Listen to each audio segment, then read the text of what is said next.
जय श्री राम दोस्तों आज खोज भक्ति चैनल आपके लिए लाया है बहुत ही मार्मिक प्रसंग, जिसका नाम है धीरज काम बनावे जल्दी काम नसावे। बहुत ही प्यारा बोध कथा है। तो चलते हैं दोस्तों बोध कथा की तरफ। धर्मपुरी नामक ग्राम में विद्याभूषण नामक एक ब्राह्मण रहते थे। यथा नाम तथा गुण के अनुसार वे पौरोहित्य कर्म में निपुण थे, लेकिन ग्रामीण क्षेत्र में निवास के कारण स्थानीय लोग उनकी विद्या का पर्याप्त सम्मान नहीं कर सके। तब उन्होंने सोचा कि धनार्जन के लिए दूर देशों का भ्रमण करना चाहिए, लेकिन पत्नी और बच्चे को साथ ले जाना मुश्किल था। इसलिए उन्होंने निश्चय किया कि किसी महाजन से रुपए ऋण लेकर के घर की राशन व्यवस्था एवं आवश्यक खर्च के लिए रुपए पत्नी के हाथ देता जाऊं। ऐसा निश्चय करके वे एक युवा नगर सेठ के पास गए और अपनी सारी स्थिति बताकर उन्होंने 10,000 रुपए ऋण की प्रार्थना की, यानी कि बकाये पर लेने के लिए कहा। सेठ जी बोले, पंडित जी, आपके पास सोना चांदी जमीन हो तो उसे आप गिरवी रख करके रुपए ले सकते हैं। बिना कोई कीमती सामान गिरवी रखे मैं आपको इतने रुपए नहीं दे सकता। पंडित जी के पास कोई कीमती सामान नहीं था, इसलिए वे बोले, सेठ जी, मैंने जीवन में जो कठिन परिश्रम से विद्या अध्ययन किया है उसमें लाखों की एक बात यह है कि धीरज काम बनावे जल्दी काम नसावे। इसी महत्वपूर्ण वाक्य को मैं आपके पास गिरवी रख रहा हूं और वचन देता हूं कि समय आने पर आपके रुपए अदा करके अपना वाक्य वापस प्राप्त कर लूंगा। पंडित जी की ओजस्वी वाणी सुनकर के सेठ जी रुपए देने को तैयार हो गए। तब पंडित जी ने एक साफ कागज पर सुपठनीय अक्षरों में सजाकर लिखा। सुपठनीय यानी कि जो आराम से पढ़ने के योग्य हो और पढ़ मिले। तो उसमें लिख दिया कि धीरज काम बनावे जल्दी काम नसावे, और इस वाक्य को सेठ जी के पास गिरवी रख करके रुपए प्राप्त किए। पंडित जी ने घर आकर राशन व्यवस्था की तथा आवश्यक खर्च के लिए अपनी धर्म पत्नी को रुपए दे दिए। कुछ रुपए मार्ग व्यय के लिए अपने पास रख करके उन्होंने दूरस्थ नगरी की ओर प्रस्थान किया। कई स्थानों का भ्रमण करते हुए वे हस्तिनापुर पहुंचे। दोस्तों, वहां उनकी विद्या का खूब सम्मान होने लगा। अब पंडित जी को आदर सत्कार के साथ पूजा प्रतिष्ठा प्रवचन में पर्याप्त धन भी मिलने लगा। समय बीतता गया। सेठ जी का व्यापार स्थानीय क्षेत्र में मंदा हो गया। व्यापार की ठीक स्थिति न देख करके वे अपनी पत्नी से बोले, देवी, मैं भी दूर देश व्यापार करने जाऊंगा। घर से जाते समय उन्होंने पंडित जी के लिखे वाक्य को अपनी तिजोरी के दरवाजे पर भली भांति चिपका दिया। फिर वे धनार्जन के लिए दूर देश चले गए। बहुत धन इकट्ठा करने की प्रबल लालसा के कारण वे अपने घर परिवार को भी भूलने लगे। इधर महाजन के घर से जाने के 8 महीने के बाद उसकी पत्नी ने एक पुत्र को जन्म दिया।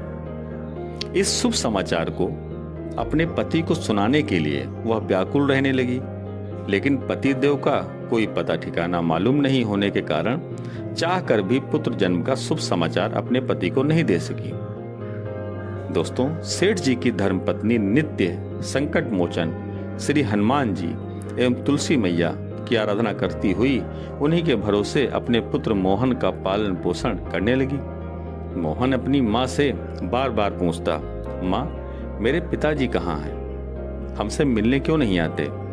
माँ पुत्र को अनेक प्रकार से समझाते हुए कहती, बेटा धीरज रखो, तुम्हारे पिता धन कमाने दूर देश गए हैं, अवश्य आएंगे। माँ के संरक्षण में बढ़ता हुआ मोहन 18 वर्ष का हो गया। इस बीच सेठ जी ने परिश्रम पूर्वक जब अपने व्यापार से खूब धनार्जन कर लिया तो अब उन्हें धीरे धीरे अपने घर की याद आने लगी। फिर क्या था, उन्होंने शीघ्र ही अपने गृह नगर जाने के लिए प्रस्थान किया। बहुत लंबी यात्रा होने के कारण रात्रि 11 बजने के बाद वे अपने घर के पास पहुंचे।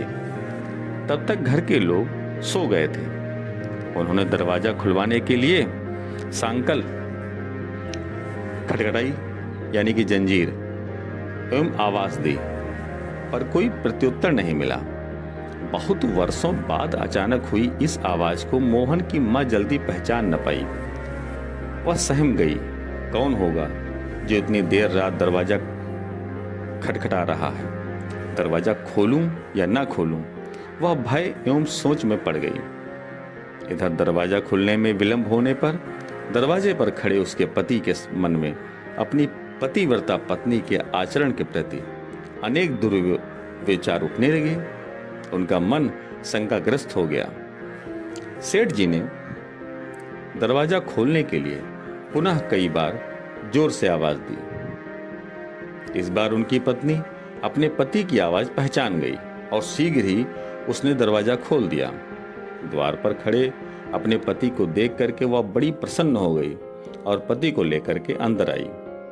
जैसे ही सेठ जी ने अंदर प्रवेश किया तो देखा कि एक पत्नी के पलंग के समीप ही एक व्यक्ति चादर ओढ़कर निश्चिंत सो रहा है। उसे इस प्रकार सोया हुआ देख करके उनकी शंका और प्रबल हो गई। इधर पत्नी पति के लिए जल एवं भोजन की व्यवस्था में लग गई। इसी बीच सेठ जी ने सोए व्यक्ति की हत्या करने के लिए अपनी तलवार निकाल करके उस पर वार करना चाहा, परंतु उसी समय उनकी निगाह तिजोरी के दरवाजे में लिखे हुए वाक्य धीरज काम बनावे जल्दी काम नसावे के ऊपर पड़ी। उन्होंने इस वाक्य को पढ़ते हुए सोचा कि अति उतावले पल में आकर के कोई काम करना ठीक नहीं है। ऐसा सोच करके तलवार नीचे रख दी। इसी बीच उनकी पत्नी भोजन लेकर के कमरे में आई। तब वे बोले, ये तुम्हारे खाट के समीप सोने वाला व्यक्ति कौन है? पत्नी बोली, यह आपका ही तो पुत्र है। जब आप घर से गए थे तो मैं आपसे प्रथम माह की गर्भवती थी। आपके जाने के 8 माह पश्चात मैंने पुत्र को जन्म दिया। आपको पुत्र जन्म का शुभ समाचार देने के लिए मैं व्याकुल थी, पर आपका पता ठिकाना नहीं मालूम था। आपने न तो कभी पत्र दिया न कोई संदेश ही भेजा। निर्मोही के समान मुझे अकेली छोड़ करके आप धन के लालच में सब कुछ भूल गए। मैंने कितने कष्ट सहकर पुत्र का पालन किया है, इसे आप क्या समझेंगे? और आज इतने वर्ष बाद आप आए भी तो ऐसी शंका कर रहे हैं। उन दोनों की बातचीत सुनकर मोहन की नींद खुल गई। मोहन ने पूछा, माँ ये कौन है और रात्रि में हमारे घर क्यों आए? माँ बोली, बेटा ये तुम्हारे पिताजी हैं, इन्हें प्रणाम करो। पिताजी को देख करके मोहन प्रसन्न हो गया। उसने दौड़ करके पिताजी का चरण स्पर्श किया। पिता ने पुत्र को हृदय से लगा लिया और सोचने लगा, पंडित जी के एक वाक्य कि धीरज काम बनावे जल्दी काम नसावे ने आज मुझे बर्बाद होने से बचा लिया। नहीं तो मैं किसी को मुंह दिखाने के लायक नहीं रहता। अब सेठ जी अपने परिवार के साथ सुख शांति पूर्वक रहने लगे। इधर पंडित जी भी धनार्जन कर घर लौटे और दूसरे ही दिन सेठ जी के रुपए देने के लिए मूलधन एवं ब्याज की रकम लेकर के उनके घर पहुंचे। पंडित जी को आया देख करके सेठ जी ने उनका बहुत सत्कार किया, प्रेम से बैठाया। पंडित जी बोले, सेठ जी क्षमा करेंगे, आपके रुपए लौटाने में बहुत विलंब हो गया। मेरे द्वारा गिरवी रखे वाक्य को मुझे लौटा दीजिए और मूल ब्याज सहित अपने रुपए ले लीजिए। सेठ जी बोले, पंडित जी अब आपको रुपए लौटाने की आवश्यकता नहीं। पंडित जी बोले, सेठ जी विलंब के लिए क्षमा कीजिए। जब तक मैं ऋण अदा नहीं करूंगा तब तक मेरी आत्मा को शांति नहीं मिलेगी। बताइए आखिर आप ऋण की राशि वापस क्यों नहीं लेना चाहते? तब सेठ जी ने पंडित को पूरी बात बता दी और कहा, महाराज जी आपके इस वाक्य धीरज काम बनावे जल्दी काम नसावे को पढ़ने से ही मैं बहुत बड़े कलंक से बच गया, नहीं तो किसी को मुंह दिखाने के काबिल नहीं रहता। यह वाक्य मेरे लिए गुरु मंत्र बन गया है और आपको दी गई राशि गुरु दक्षिणा के रूप में आपको समर्पित है। आप ऋण से मुक्त हैं। कह करके सेठ जी ने अपने खाते में ऋण ब्याज सहित भर पाया लिख करके पंडित जी को ऋण से मुक्त कर दिया और उन्हें अपना गुरु मान लिया तथा परिवार सहित जीवन पर्यंत वे उनका सम्मान करते रहे। इस प्रकार दोस्तों, इस दृष्टांत से हमें यह शिक्षा मिलती है कि संकट के समय भी धैर्यपूर्वक सोच समझकर कार्य करना चाहिए। उतावला होकर के जल्दबाजी में कार्य करने से नुकसान होता है। इसीलिए और भी कहा गया है, सहसा विदधीत न क्रियाम विवेकः परमा पदाम पदम। अर्थात सहसा यानी कि जल्दबाजी में किसी कार्य को प्रारंभ नहीं करना चाहिए, क्योंकि अविवेक अनेक विपत्तियों का घर है। तो दोस्तों, यह मार्मिक प्रसंग आपको कैसा लगा? मार्मिक प्रसंग आपको अच्छा लगा हो तो प्लीज चैनल को सब्सक्राइब करें और वीडियो को लाइक करें। धन्यवाद।